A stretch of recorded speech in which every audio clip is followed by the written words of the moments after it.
Imagine this. Every time someone raised their voice at you, every cruel word that cut deeper than a knife, every small betrayal you thought didn't matter, it did.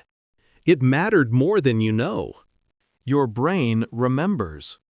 Oh yes, it remembers. And it doesn't just remember in some cute, sentimental way.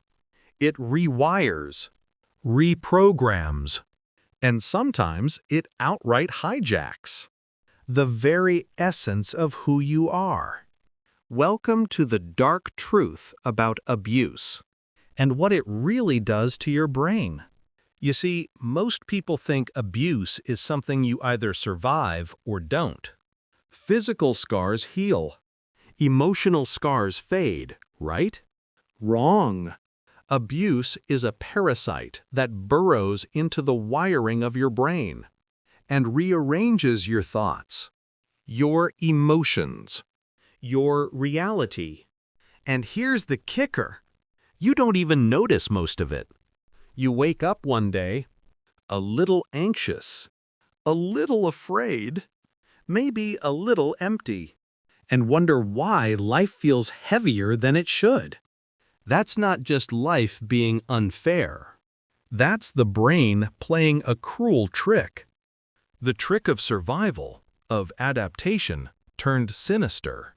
Let's start with the amygdala. Sounds fancy, doesn't it? Well, it's the part of your brain that screams danger every time your body senses a threat. Now imagine living in a world where threats are not just real but constant. A world of harsh words, unpredictable outbursts, silent treatments, subtle manipulations. Your amygdala doesn't just notice, it hypercharges. It becomes a hair-trigger alarm system, scanning for threats even where none exist.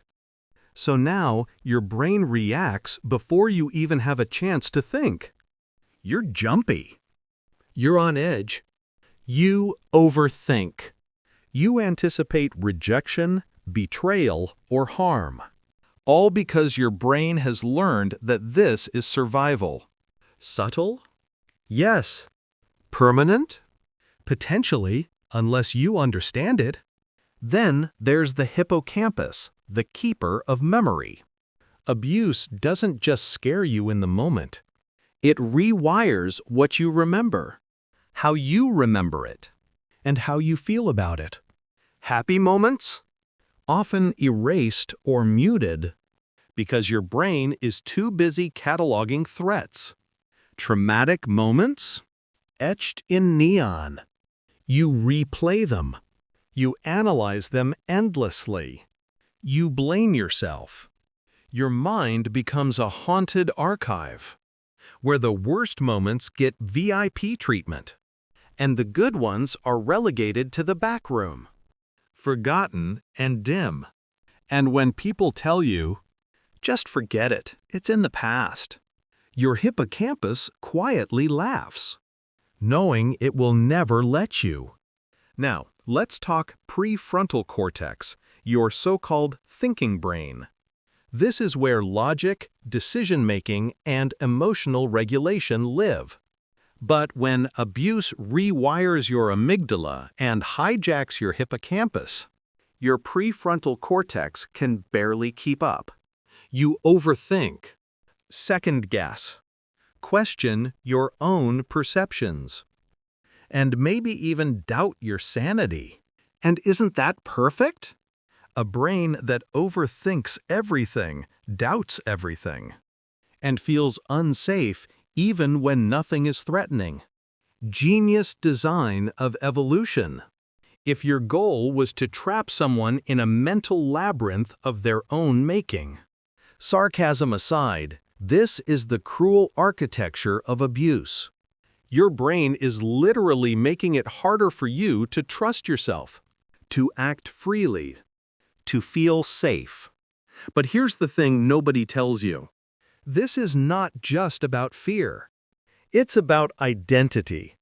Abuse doesn't just make you anxious or sad.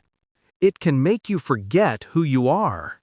You start to internalize the abuser's narrative. You're not enough. You're weak. You're broken. Over time, those words echo so loudly inside your skull that they drown out your own voice. You become a ghost of yourself, wandering through life with a script someone else wrote, convincing yourself it's reality. And the worst part? You might even protect the abuser in your mind, rationalize their actions, excuse the cruelty, because your brain is desperate to survive, even if survival feels like betrayal to your own soul. And yes, it gets even darker.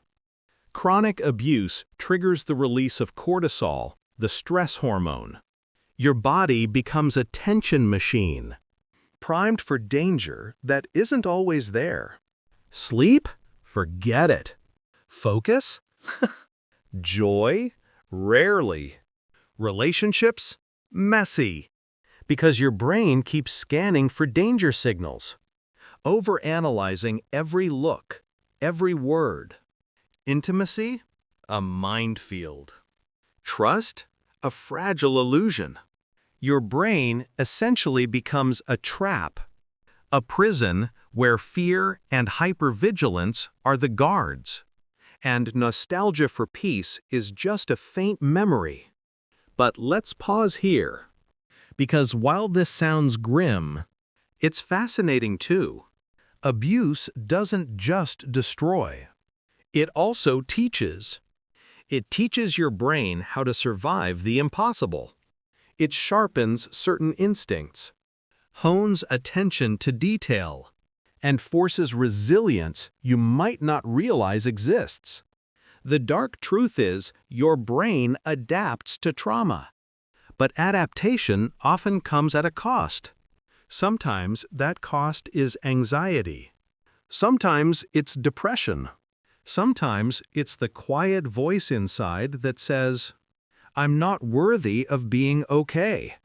And that's where the mystery lies.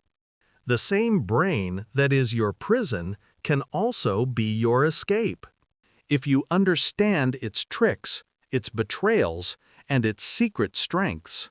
Now, if you think all this is irreversible, think again. Neuroplasticity, a word that sounds fancy because it is your brain's ability to rewire itself. Slowly, painstakingly, you can train your brain to recognize safety, to heal memories, to reclaim your identity. But here's the ugly truth. The brain doesn't just heal by wishing or thinking positively. It heals by confrontation, by understanding, by naming the lies your own mind has been telling you. And that, my friend, is the real dark challenge. Fighting the invisible, relentless abuse that lives inside your skull, long after the abuser is gone. So the next time someone says, "Why can't you just move on?" or, "It's all in your head," you can smile a little bitterly, because you know better. No, it's not just in your head. It's your brain itself, scarred, changed, sometimes broken, but also capable of incredible repair. Abuse is insidious. It's coming. It hides in words, in touches, in neglect. It rewires what you think, what you feel, and sometimes even who you are. But understanding that, that's power. That's reclaiming the territory of your own mind. And here's the final irony. Your brain, the very thing that abuse tried to hijack, is also your weapon, your shield, your secret. The more you understand what it endured, the more you can guide it back to sanity, clarity, and control. Abuse may have mapped your brain in darkness, but the map also shows the paths back to light. Paths only you can take. So if you're listening right now, let this be a warning, a revelation, and a call to action. Your mind is not broken forever, but it has been tested, manipulated, and played like a cruel instrument. And now, it's time to play it back on your terms.